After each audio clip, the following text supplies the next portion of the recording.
very good evening and thank you for joining us. Welcome. We're coming to you from the Kampala Serena Conference Center, Nile Room, and tonight we'll be talking about family planning. Now, World Contraception Day is marked every year on the 26th of September, and according to the World Health Organization, the day's mission is to improve awareness of all contraceptive methods available and enable young people to make informed choices on their sexual and reproductive health. And the theme for this year, under which the day will be celebrated is It's Your Life, It Is Your Responsibility. Our show tonight is done in collaboration with PSI Uganda. So let's meet our guests for this evening.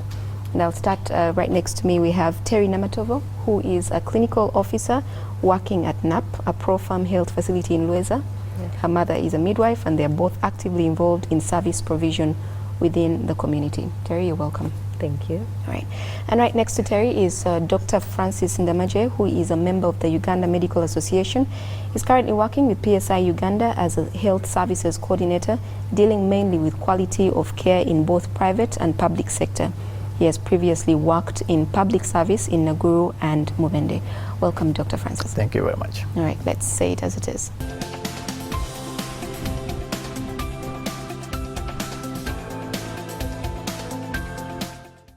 The definition that I have for family planning is that it's the practice of controlling the number of children one has and the intervals between their births, particularly by means, right?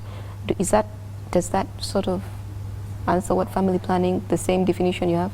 Yes, it does. But to make it simple, parents have the right to choose how many and when to have children. When you want to start also having these children and when you want to stop is also in the definition of family planning. If I could give an example, for a young couple who have just left school, maybe university, are these two ready to have children yet? So if the answer is no, then we have different methods that are going to help them do this. What's our status as a country, Uganda, looking at family planning? We are not really doing well because of different factors, but at the moment we have almost 39% of people accessing family planning.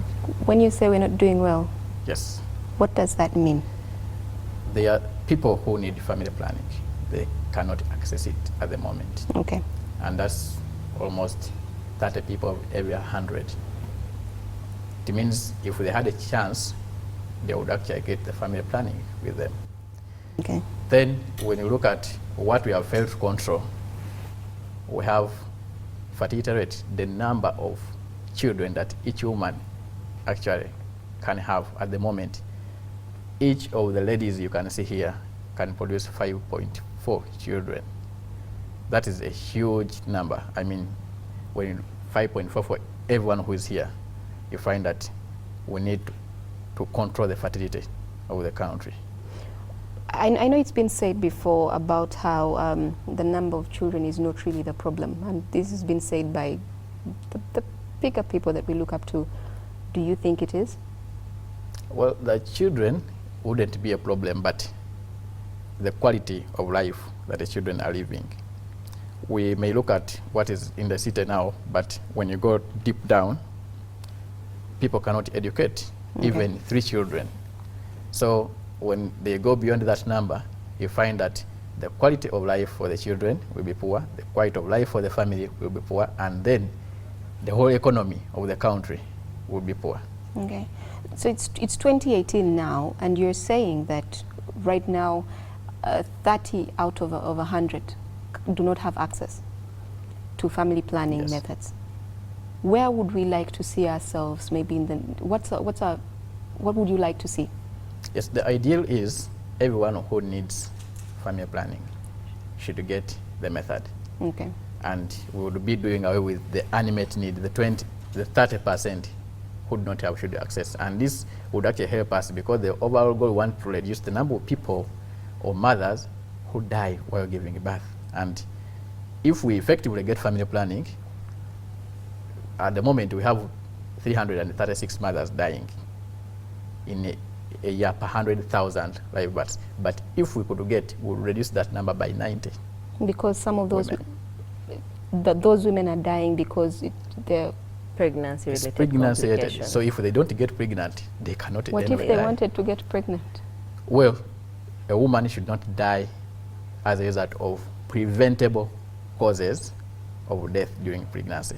So if we should have measures, and the prevention, one of the prevention is family planning, because we find that the biggest number, almost 70% of the pregnancies are unwanted.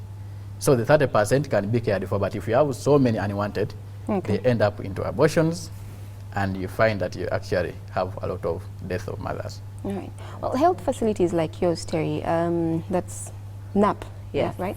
Yes. What is their role in this? How do they help the situation in the country? How do they help to give access maybe to these family planning services? Yeah. So the role of the health facilities like the one I work with is to educate, provide the right information for every client who walks in and needs a family planning method. Then also ensure that we have the methods available. I mean, it would be a shame for a client to walk in and they want a certain method and that method is not available then. So we work with implementing partners like PSI who help to provide us with different family planning methods. The other role we also have is to make sure the staff we use in the facilities are trained in provision of the different family planning services.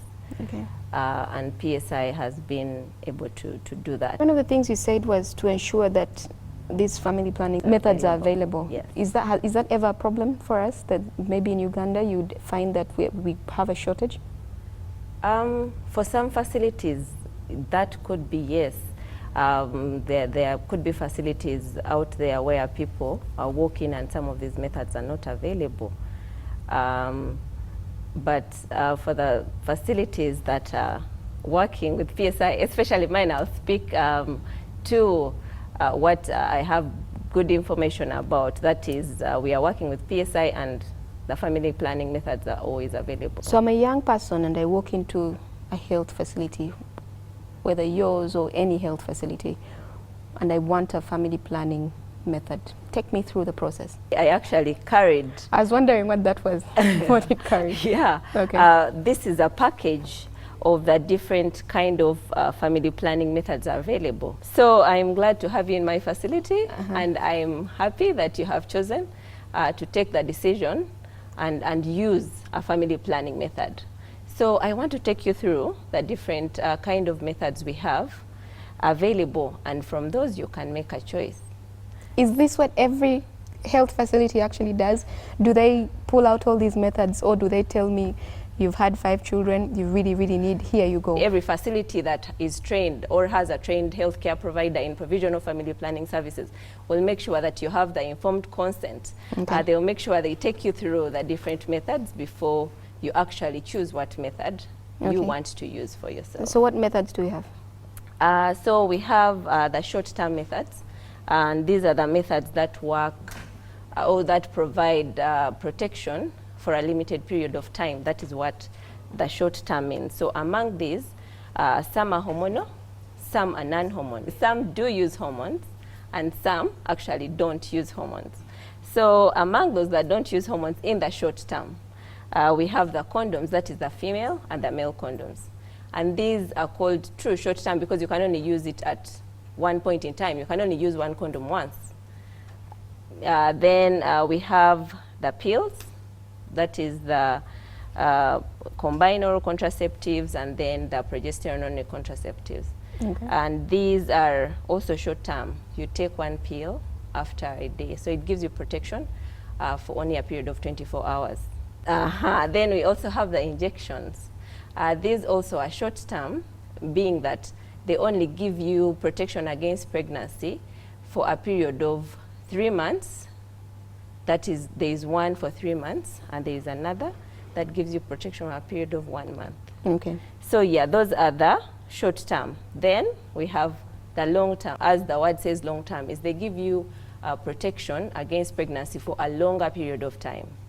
For example, we have the implant. The implant is a small, let me say plastic. It's a small plastic material, That's like a stick. inserted in your arm. Thank you very much. The one that is inserted on the inner part of the upper arm.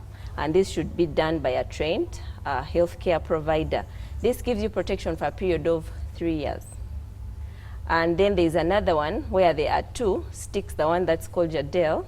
It gives you protection over a period of 5 years. Okay. Then we also have another long-term family planning method, which is the IUD. And this one is, it rather gives you protection over a period of a longer time, 10 years. The IUD is the coil? Yes. And what other name? I know that there's different names for it. It is the intrauterine device, and it is called the coil.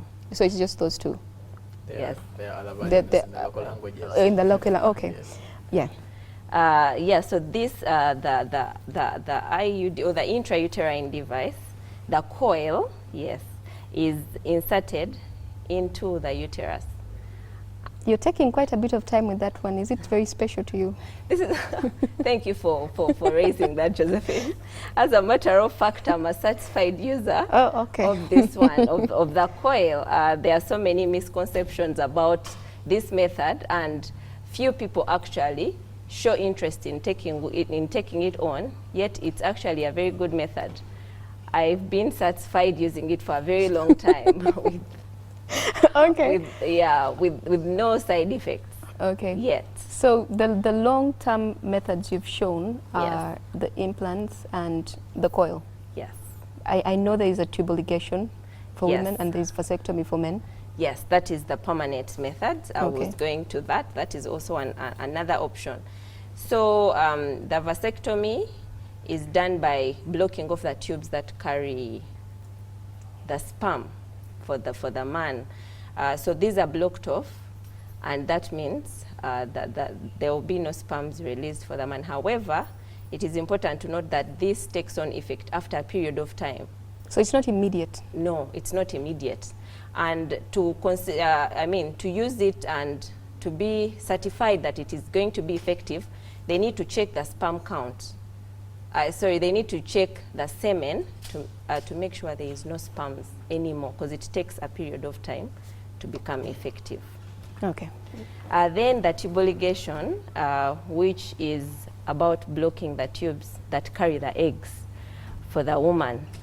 So these are blocked off. That means no eggs will be carried into into the uterus or the womb, and that means you will not be able to get pregnant. And these are permanent and non-reversible.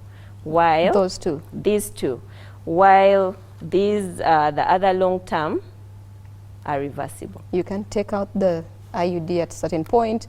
You can, I didn't mean out of it, but you can take it out and we can have a look. You can see. Yes. So if you want to conceive for any of these methods, you can take it out, apart from the permanent ones. Okay. For all these other methods, the hormonal and non-hormonal, they are reversible. If you want to get pregnant, you take out the coil and you will conceive immediately. So you mentioned hormonal and non-hormonal again, and I want to find out, and for anybody that's watching, they probably want to know which ones of these are hormonal and which ones are not. With a short time, we started with the condoms. So the condoms are not hormonal because they don't contain any hormones. Okay. But when we talk about the tablets and the injections, those have hormones in them. Then we also have, among the long-term, the hormonals are the implants and the Jadel, which is also still the implant. Yes, and then we have an intrauterine device or a coil that is hormonal. But the one which has copper, and it is the one which is commonly available in health facilities you find, it is non-hormonal. Okay, so I'm going to give you a moment to catch your breath, and then I'll turn to Dr. Francis. And so when they say they are hormonal, what does this mean? What's going to happen when, for example, I use pills or I have an implant inserted? Yes, the hormonal methods contain a drug that will counteract the body hormones and suppress or stop the release of the eggs. Okay, but I mean that in terms of I'm going to, for example, take pills, right? Yes. And then they say, oh, it's hormonal, oh, our hormones are working. Is it that I'm going to lose my temper faster? Is it that I'm going to have mood swings? What do you mean when, when they tell us it's hormonal? This hormone is a small dose of the drug, of the hormone, which interferes a bit with the body changes. I mean, any drug would come with some bit of effects in your body. Yes. So there are some effects that this drug will bring in, including someone might have some irregularities in the periods, someone might miss some periods, someone might bleed more than usual, or for more days. But this is something which is short-lived, and it will actually cease after the body gets used to the drug. Of course, there are some instances where it persists, and when the provider gives you a method, they always advise you, they'll teach you first, and then they'll advise you that if these effects do persist, you come back. And there they have some remedies to overturn the side effects. Okay. Yeah. In addition to what Dr. Francis has already shared, in our bodies, we have these hormones already existing. We have the hormones that help us get the menstruation when we see our menstruation at the end of the month. So what these drugs do is they kind of interfere or change the levels of these hormones in the body. And then by that, they interfere or stop the process of releasing of the egg. Okay. Yes. Okay. Yes. All right. So I think that lesson then is the one people should come for before they agree to whatever method that their friends then tell them, use this, it's good. All right, let's take a short break. We'll be right back. We offer professional barber, hairdressing at Lugogo Mall, Garden City, Forest Mall, Oasis Mall, and Acacia Mall. Sparkle Salon, professional, affordable, and quality services.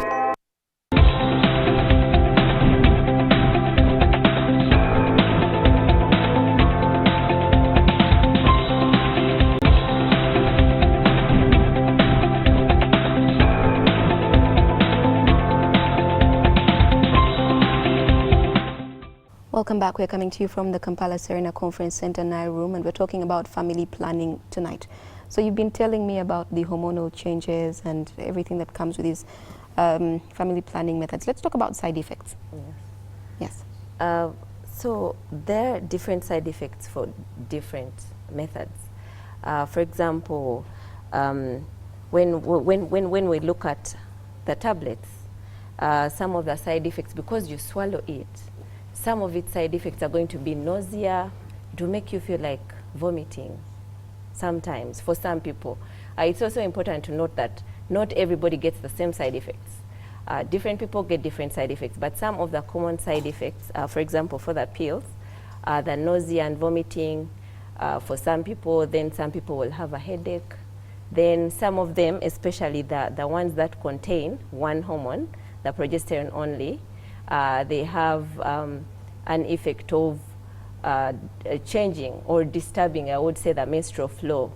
And then the injectables also, they are hormonal. Have their own, so each they of are these similar. The side effects are similar in a way, but some have other side effects. For example, the tablets, because you swallow it orally, then you get the nausea, but you'll not find that with the injection. The injection also has similar side effects, but what you're going to experience mostly with the injection is the changes in the menstrual flow. Sometimes there is increased weight gain, which also the pill may cause, but special to the injection is because you don't swallow it, you'll not have the nausea. Right. So after telling me all of these side effects, why would somebody want to use these methods? Why would somebody want to do family planning if it sort of comes with all of this work? Well, when we talk about side effects, like you hear it's a side effect, it doesn't happen oftenly. And you find that only a very small percentage of people get that. I mean, almost 90% of people have no side effects at all. So it's a few. But these are things to warn you that if this happens, know that it is the effect of the drug. But in most cases, it doesn't happen. However, we are looking at the benefit of the method, mostly. Are there long-term side effects? I know somebody who was sharing when I asked, I was talking to my friends about the topic we're going to have today, and somebody shared with me and said she used, I think, the injection, and you mentioned also that it changes your menstrual flow. Yes. And she said she bled throughout the whole time for the 3 months until the final day of the third month, and then it just stopped. Well, there are side there effects which long-term? Yes. Yes, there are those which stretch for long, but that's why they are given information that please can you return if this persists, and if they do return.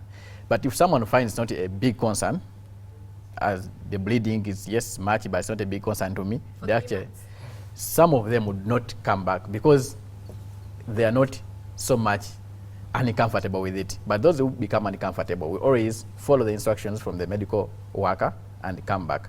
And there are drugs that are given to them to counteract that effect. Okay. And most of them actually cease when they get that drug. All right. Yeah. Well, there's another story that was told to me about a lady who had an implant that had been inserted when it was expired. They have expiry dates written on each of these methods. It has an expiry date. So it's the responsibility of a healthcare provider, I would say a good one, will make sure they check the expiry dates before giving it to a client. It's also your responsibility as a client. You can ask. Can I see? I want to see before you insert whatever You can ask. insert. You have that right. You have that right to ask, oh, Msao, this injection you're going to give me, can I look at the expiry date? You have that right.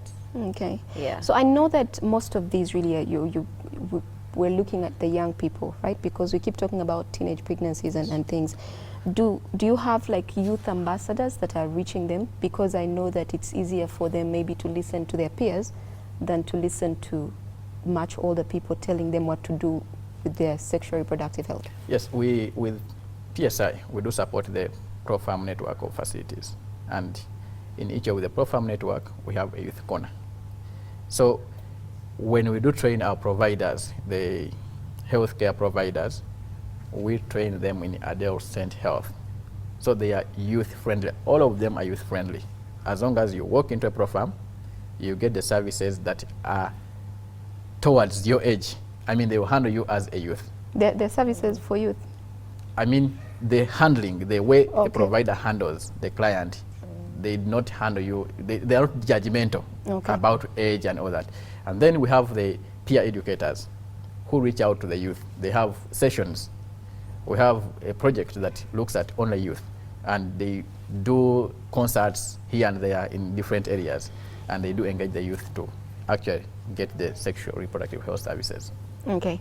So because we know that there are some sects that will not quickly welcome modern family planning methods, what's the option for them? If they're going to shut your briefcase down and say we are not going to take any of that, I wasn't telling you to shut it up. I was saying, but if somebody, you try to open it and they say, no, we're not allowed to use that stuff, what are their options?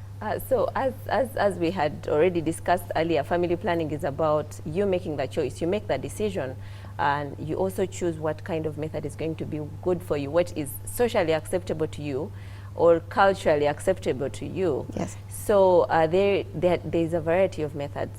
We have the traditional methods, and someone can have that option. By traditional, I mean different methods such as we call it the lactation amenorrhea. It is the one... That's breastfeeding. That is the one for breastfeeding, thank you. For breastfeeding mothers? For the breastfeeding mothers specifically. So it is known that if a mother is breastfeeding exclusively, that protects them and that gives them some cover. It prevents release of those hormones that are responsible for ovulation or maturation of the egg that is likely to get you pregnant. Okay. So it prevents that. That's one. However, that is one. However, it may not be as effective as the modern family planning methods. We also have, we call it the withdraw method, where a man does not deposit his semen. But we also know that the effectiveness of that one is not good. Then we also have the calendar or safe days method. But this method also involves a lot of work where calculations, you have yes, to know. You have to calculate and know which days are going to be your safe days so that you see or meet your partner. So those are some of the other methods that are available. Okay. But their effectiveness. We also have the moon beads. The moon beads. Yes, which are supplied to, and they are marked, clearly marked, which days are safe, when, which days menstruation starts, when ceases, and Do these work for everybody, even with women with irregular cycles? Of course, that's where the challenge is. Yes. When where they mark, I didn't move with one, where someone who has irregular cycles or below 28, repeating the cycle, there's a bit of change in the calculation. But again, the effectiveness is quite low. And you have to monitor for a period of time. I mean, to establish which are your safe days. So there is a bit of work involved. A bit of work, but there are options. There are options for people who are not willing to take up this. There's also the fact that for a lot of people, as easy as it is for you to have this conversation, although you were smiling through quite a bit of it, Terry, for some people it is not an easy conversation to have. That a young person is not going to get out of their campus room and then go looking for the pro-farm sign to go and get these services. They'll be thinking, my friends are seeing me. You know, I don't want them to know that I'm... Why do we feel this shame about these conversations? I think it's based on, culture and how we have been brought up socially, that it is not acceptable to openly talk about sex. And it's not acceptable to openly discuss issues like, I want to get a condom. I think that is where the issue comes from. But it is important to know that when you walk into a health facility, you can ask privately. You don't have to speak it at the reception. So there are all of these adverts we see where you go and you say, I want to buy a condom. What? And they're, you know, making you get louder. But so what are the options for them? Because what then happens is that they'll go online, you know, and Google something and then just use anything without, so they'll probably Google the pill and then they'll read about it and then just go to a pharmacy and buy a pill, and they're not going to have somebody to sit down and explain to them that this is what's going to happen to your body, which is more dangerous, I think. Than yes, of course. We have had a lot of youth programs. We have teenage education. But again, you find that the turn-up may not, or you may not have everyone on board. Okay. However, there is peer-to-peer, again, messaging, whereby youth actually refer for youth. But we make sure that we train the providers in terms of behavior change. And again, when the youth themselves, as we are talking to them, when they look back at, I mean, even when you fear to get a method, when you get pregnant, it always come out, even if it's a dark, it always come out. You can't hide it. Yes, we always try to change their mindset about this, because the repercussions are bigger when you get pregnant than when you... So when is the right time to go for family planning? To have that conversation with... Yes, as long as anyone is sexually active, you need a family planning method, because the repercussions for that is pregnancy. And if you don't intend to get pregnancy at that time, it means that pregnancy is now unwanted. And that's what we don't want. So you take up a method and then you prevent the unwanted pregnancies. All right. And my final question before we take a break, because we're speaking about all of these side effects, somebody wants to avoid these side effects. Is there a way they can tell that this is the one that would work well for my body? Because you say that not everybody gets these side effects, right? So clearly there must be something that might work for me without me having to go through testing everything that's there. Yes, that's very true. Most of the side effects that they come with the hormonal methods. You find that the condom has no side effects, I mean. So one is we give you education about our methods. And if you clearly think that one of the mentioned side effects, you don't have to have any relation with it, then you take up the other, which does not have the side effect. Now, when you look at the method that we have, the mechanical or the non-hormonal methods, like the IUD, you find that actually it does not interfere anywhere with your body chemicals. Yeah, but we have questions about that IUD. Yes, of course. Yes. All right, Dr. Francis, let's take a short break and we'll be right back.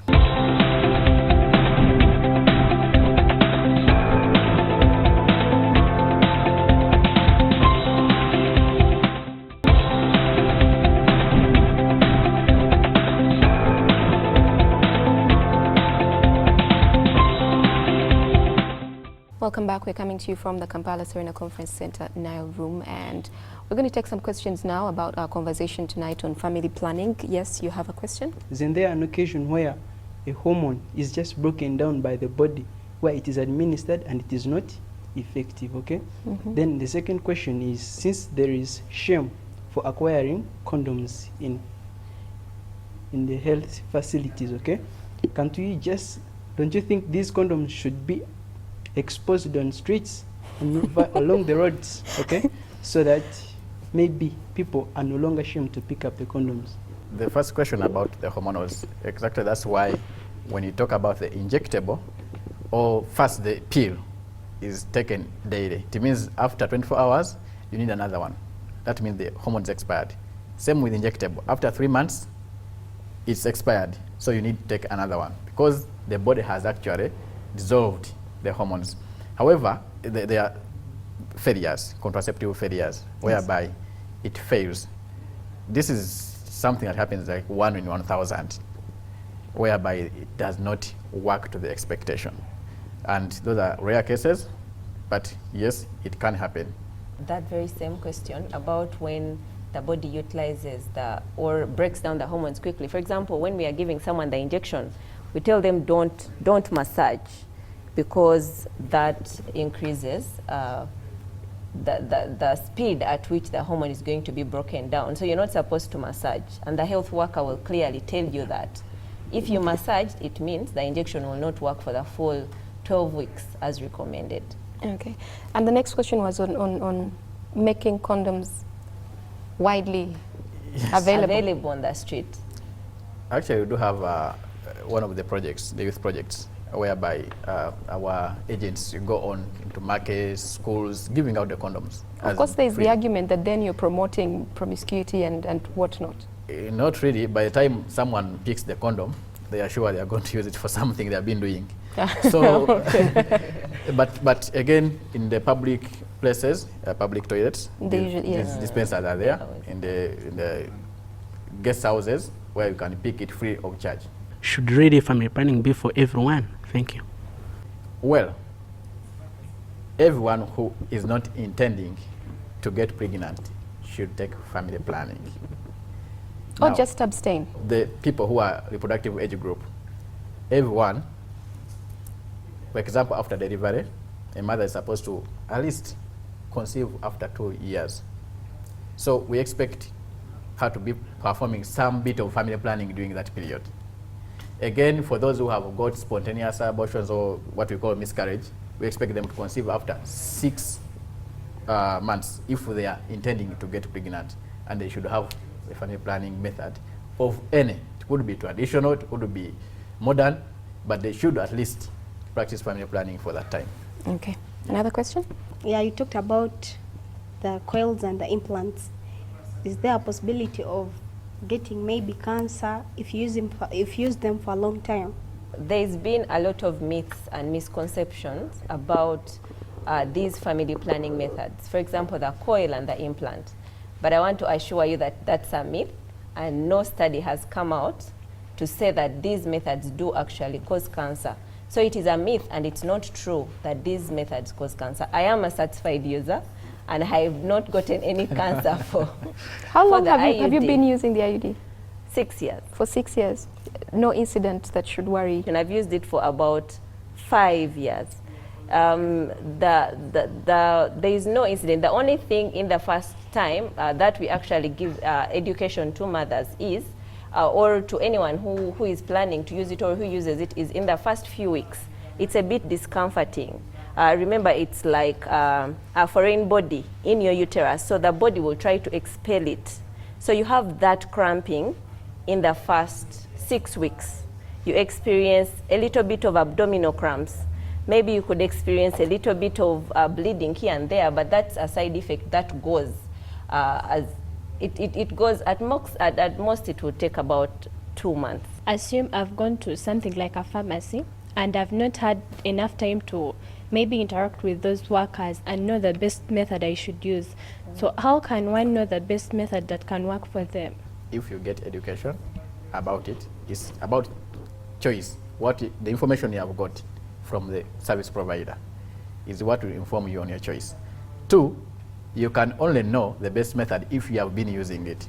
I mean, there are some people who come and say, for me, injection. I mean, I want injection. I've been using injection for all the time. Like, she's been using the IUD. Once she wants to deliver and she gets it out, she gets the baby, next time she goes says IUD. I mean, that's the best for her. So 1 is using it, 2 is listening carefully to the information from a healthcare provider. Okay. Another question? So you talked about the calendar method. How can I know I'm safe and how can I know I'm not safe? With that calendar method, works the same like the moon beads, and then it's called the basal body temperature method, where you have to monitor your body temperature for a period of time. It takes a while for you to be able to establish which your safe days are. You monitor that for a period of time, could be 5-6 months. So it takes you a while to be able, to be able to know what your safe days are. But before you use it, you need to have a sit down with a health worker who will be able to take you through how to monitor your body to identify when your safe days are. And if you have a partner, most important, do it with your partner. Okay. Maybe to add on that is the safe days are actually marked according to your menstruation period. When you start and when you finish your periods, there's a time whereby you are a free or safe days, and then it ceases at certain juncture. So this takes time for you and the provider to take you through, and that's when you actually. But a good thing we are here. If specifically that question touches you, we are here See them to give you after. education. Sure. Okay, and again, I really want to say that because I've heard this so many times about people with irregular periods and Yes. how this sort of, you're basically chance really. Yeah. Anything can happen because you're not as regular as others, Yes, and you for cannot irregular follow periods, that the pattern. effectiveness is very low and almost not advised So to it's use actually the not method. recommended for those who have irregular periods. You have to monitor your cycle, and it has to be very regular. Are all the methods you're telling us 100% effective? No, I would say no. But for the modern contraception, 99% sure that you can actually get your contraception. And for the natural methods, it goes as low as 70–60%. So the most effective ones are the hormonal methods. Only the most effective one, and the one which has double advantage, is the condom. You are sure. If there's no damage to the condom, you will never conceive. You might get sued if something goes wrong somewhere. Just to add on what Dr. Francis has said earlier, that these methods do not protect you from HIV and sexually transmitted infections, except for the condom.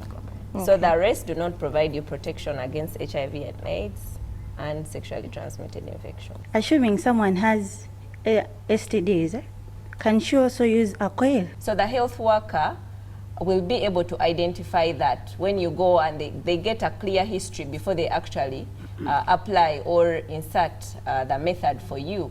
And they have this list of, it's called the eligibility criteria for contraceptive use.